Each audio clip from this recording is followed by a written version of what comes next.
በነገራችን ላይ እውነት እያደረ ይጠራል እንጂ መውጣቱ አይቀርም። እነዚህ ሰዎች እያደረጉ ያሉት ነገር በሙሉ ቀን በቀን እያንዳንዷ ነገር መውጣቷ እንደማይቀር በግልጽ ነግራችኋለሁ። ኤፋ የተሰማውንና ያሰበውን እዛ ሊደረግ የሚችለውን ነገር በማሰብ ነው ይህን ሁሉ ፍርሃቱና ስጋቸውን እዚህ ጋር መጥቶ የገለጸው። ምንም ጥፋት የለበትም ብዬ አስባለሁ። ምክንያቱም እንደ ቤተሰብ እነዚህን ሰዎች ምን ሊያደርጉ እንደሚችሉ ከዚህም በፊት ደግሞ ምን ሲያደርጉ እንደነበረ ስለሚያውቃቸውንም ነው ዛሬ ፍራቻውንና ውስጡ ያስጨነቀውን ነገር ለመናገር የመጣው።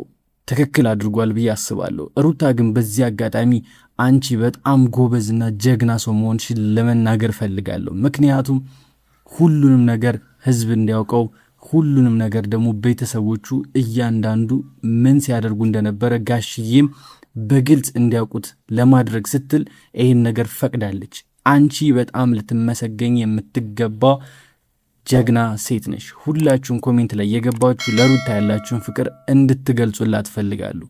ይህም ቪዲዮ ደግሞ ከመጀመራችሁ በፊት ላይክ አድርጋችሁን ትጀምሩ ትፈልጋለሁ። ዛሬ በጣም ወሳኝ የተባለለትን ነገር ነው ይዤላችሁ የመጣሁት። እነዚህ ሰዎች እንግዲህ ከዛሬ ጀምሮ በጣም ብዙ ነገሮችን ለማበለሻሸት እየጣሩ እያደረጉም ከዚህም በኋላም ደግሞ ሊያደርጉ የሚችሉትን ነገር እያንዳንዱን በግልጽ እነግራችኋለሁ።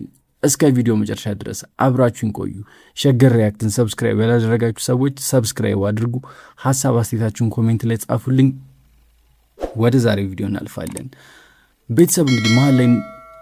ቤተሰብ እንግዲህ መጀመሪያ ላይ እንደተናገርኩት ሩታ ያደረገችው ነገር ምንም አይነት ጥፋት እንደሌለበት ነው የምነግራችሁ። ምክንያቱም ሁሉንም ነገር በግልጽ እነዚህ ሰዎች ምን ሲያደርጉ ምን ሲያካሂዱ በምን አይነት መንገድ አብርሃምን ትሪት ሲያደርጉ ታመመ ብለው ሲያደርጉ የነበረውን ነገር በሙሉ ግልጽ አድርጋ ጋሽዬ እንዲያውቀው ስለፈለገች ነው ዛሬ ላይ አብርሃምን እንዲሄድ የፈቀደችለት እንጂ እሷ ይህንን ነገር ማድረግም መመለስም የምትችል ሰው ነበረች።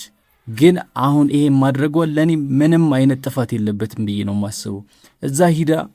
እዛ ሂዶ አብርሽ ሁሉንም ነገር ግልጽ ይሆናል። ምክንያቱም አብርሃም እንዳልታመመ እነሱም ያምናሉ። ቪዲዮ ላይም አይታችሁታል። ሩታም ኤፋም ተናግሯል ቃል በቃል። ምክንያቱም እንዳልታመመ በደንብ ስለሚያውቁ ማለት ነው። አብርሃም የጭንቀት ጉዳይ ነው ያለበት እዚህ ጋር። ጭንቀቱ ደግሞ ሄርሜላ ጋር ሲገናኝ ቤተሰቦቹ ጋር ሲገናኝ ነው እንጂ ሩታ ጋርና ከልጁ ጋር ሲሆን ምን ሲፈጠር እንደነበረ ሁላችሁም ያያችሁት ነገር ስለሆነ ግልጽ ነው። ለእናንተ ይህን መናገር አይጠበቅብኝም። አሁን ላይ ግን ኤፋ ያስፈራው ጉዳይ ምንድን ነው? በጎን ጋሽዬ ጋር ላከን ብለው ሌላ ቦታ እንዳይወስዱት ጋሽዬ ጋር ሄዶ እንኳን በግልጽ ሄርሜላ ጋር አገናኝተው የማይሆን ነገር ሌሎች ነገሮች እንዲፈጠሩ ለማመቻቸት ነው የሚለው ነገር ያስፈራዋል። ልክ ነው፣ እኔም ያስፈራኛል። ምክንያቱም ሩታ ምንም እንኳን ሪስክ ወስዳ ይህን ነገር ማድረጓ እንደ ጎበዝ ብንቆጥራትም ኤፋ ደግሞ ያመጣው ሐሳብ ልክ ነው ብዬ ስለማስብ ማለት ነው። እነዚህ ሰዎች በብር ምን ያክል ተገዢ እንደሆኑ አይታችኋል መቼምና አሁንም ሄርሜላ አብርሃምን በእጇ ለማስገባት የማትከፍለው የማትፈነቅለው ድንጋይ የለምና ያንን ነገር ደግሞ አድርጋም ነው ደግሞ አሁን ወደዛ እንዲወስዷት እንዲሄድ አስደርጋ እንትን እያለች ያለችውና ሩታም በዚህ መስማማቷ ምናልባት ሁላችንም ያስፈራናል። ግን እውነት ነው የምላችሁ ትክክለኛና ወሳኝ የተባለውን ነገር ነው ያደረገችው። የኤፋም ፍራቻ ሁላችንም የምንፈራው የምንጠብቀው ነገር ነው። ምክንያቱም ወንድሙ እህቱ ቤተሰቦቹ ምን ሊያደርጉ እንደሚችሉ በግልጽ ያውቀዋልና ያንንም ነገር ደግሞ በመፍራቱ አልፈርድበትም።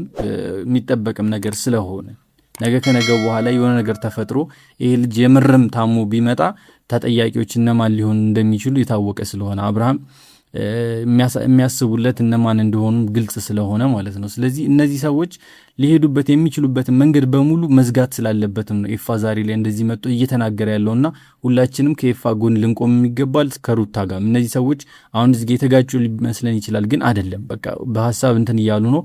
በሐሳብ ሞግታው ተነጋግሯል። እሱ ሄዷል። ይሄድ ችግር የለውም፣ መሄዱ አሪፍ ነው።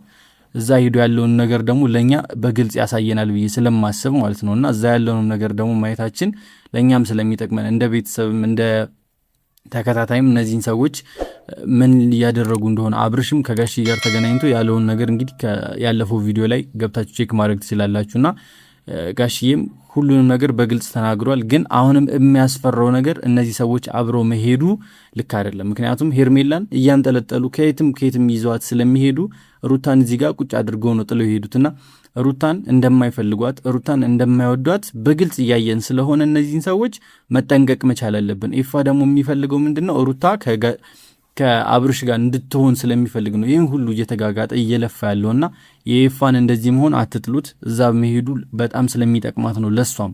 ያው እሷ እዚህ ጋር ለቃ መተወዋ ምንድነው ፍላጎቷ? ሁሉንም ነገር በግልጽ በቃ እስኪ ታሟል ብሏል አይደል? የታመሙን እንዲያሳዩት ደና መሆኑንም በግልጽ ጋሽዬም እንዲያየው ሁሉንም ነገር ድራማ እንደሆነ እነዚህ ሰዎች ላይ ይህን ያክል ጊዜ ሲጫወቱበት እንደከረሙ እንዲያቅ ስለፈለገች ነው ሁሉ እያደረገች ያለችውና ማናችንም ልንፈርድባት አይገባም። ሩታም እያደረገችው ያለችው በቃ ይደክማል። አንዳንዴ በጣም ስለሚደክም በቃ መጨቃጨቅ ይሰለቻልና እስኪ አይተውት ይምጡ የሚለውን ነገር ስላሰበች ነው ዛሬ ላይ እንደዚህ እያደረገች ያለችውና እኔ ከጎኗ ነኝ። ከሩታ ጎን ሁሌም እቆማለሁኝ። ሩታ ምንም አይነት ውሳኔ ብትወስን በሐሳብሽ እኔም እስማማለሁና ዛሬ ላይ ያደረግሽውም ነገር ደግሞ ልክ ስለሆነ ከጎንሽ ነኝ። ከዚህም በኋላ ደግሞ ለምታደርጋቸውን ለማናቸውም ነገሮች ደግሞ ከጎንሽ እንቆማለን እያላችሁ ሁላችሁም ኮሜንት ላይ ጻፉላት። በዚህ ሰዓት የኛ እገዛ የኛ አለንልሽ ስለሚያስፈልጋት ነው ይህንን እምላችሁና ቤተሰብ ኤፋም እንግዲህ በሰላም ተመለስ፣ እዛም ደግሞ ደህና ነገር ይግጠምህ ብለን ሁላችንም ልንሸኘው ይገባል። እንዳያችሁት ሄዷልና ጋሽዬም ጋር እንግዲህ አንዳንድ ነገሮችን በአካል ተገናኝቶ የሚያጠራው ይሆናል ብዬ ተስፋ አደርጋለሁና ይሄም ነገር ተስተካክሎ አብርሃም ወደ ሚዲያ ተመልሶ እንደሚመጣ ተስፋ አደርጋለሁ።